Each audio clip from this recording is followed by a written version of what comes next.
யோக ஞான சித்தர் ஓம் ஸ்ரீ ராஜயோக குரு சரணம்.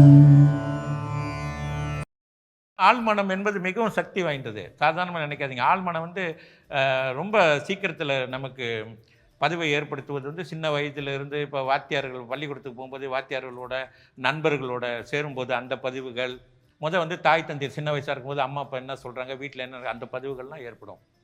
அதுக்கேற்றாப்புல இருக்கும் அந்த ஒரு குழந்தை. அப்புறம் பள்ளிக்கூடத்துக்கு போயிட்டால் பள்ளிக்கூடத்தில் ஒரு வாத்தியார் என்ன சொல்கிறாரு அந்த பதிவுகள், கூட இருக்கிற நண்பர்களோட நடைமுறைகள், பேச்சு, செயல்கள் எல்லாம் பதிவும். அதே மாதிரி படிப்புன்னு எடுத்துக்கிட்டால் அவங்க படித்து முடிக்கிற வரையும் புது நண்பர்கள் என்னென்ன மாதிரியான நண்பர்கள் சேர்றார்களோ அந்த நண்பர்களோட கருத்து பதிலாம் இருக்கும். அவங்க சுயமாக வாழ்க்கையில் வெற்றி பெறணும், நான் அப்படி தான் வாழணும்னு கற்பனை செய்வது, தீவிரமாக நினைப்பது, அதுவும் ஆழ்மன பதிவு ஆகி அதுவும் செயலுக்கு கொண்டு வரக்கூடிய வழிகள் இருக்குது. அதுவும் வரும் வாழ்க்கையில் நடைபெறும்.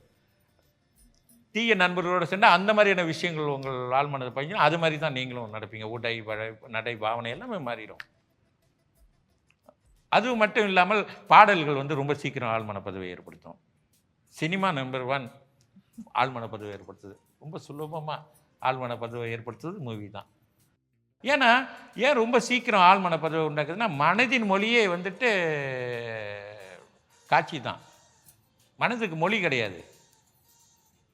அதான் மனதுக்கு மனத்திரை அப்படின்னு ஒரு சொல்கிறாங்க. மனத்திரையில் பாருங்கள் அப்படின்னா காட்சியை பார்க்க சொல்கிறாங்க. காட்சி ரொம்ப சீக்கிரத்தில் ஆழ்மனப்பதிவை ஏற்படுத்தும். ஒரு சில சமயங்களில் பாருங்கள், வாழ்க்கையில் பெரிய பெரிய விஷயங்கள் எல்லாமே ரொம்ப சாதாரணமாக அதை ரொம்ப சாதாரணமாக அந்த பிரச்சனையிலேருந்து அவங்க விடுபட்டுருவாங்க. அல்ல பிரச்சனையை தீர்த்து கொள்வாங்க, அல்ல பிரச்சனையை தீர்க்க தயாராக இருப்பாங்க.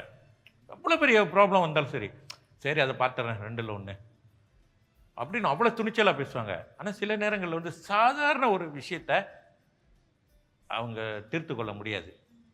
தீர்த்து கொள்ள தயாராக இருந்தாலும் தீர்த்து கொள்ள முடியாது ஒன்று, அல்ல தீர்த்துக்க தயாராக இருக்க முடியாது, தயாராக இருக்க மாட்டாங்க. என்ன காரணம்னா அதுதான் அந்த சிச்சுவேஷன், சூழ்நிலை.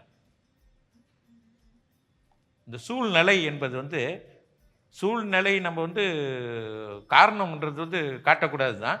இருந்தாலும் கூட ஏதாவது வேறு பாதிப்புகள் இருக்கும். அந்த பாதிப்போடு அந்த சின்ன விஷயம் சேரும்பொழுது அது பெரிய விஷயமாயிரும். ஏற்கனவே வேறு ஒரு ப்ராப்ளம் இருக்கும். அந்த நேரத்தில் இன்னொன்று வரும்பொழுது அவர்களுக்கு இது சின்ன சாதாரண விஷயத்தை கூட அவங்களால நீக்க முடியாது. அந்த மனம் அவங்கள அந்த நிலைக்கு கொண்டு வரது கடினமாக இருக்கும். யோக ஞான சித்தர் ஓம் ஸ்ரீ ராஜயோக குரு சரணம்.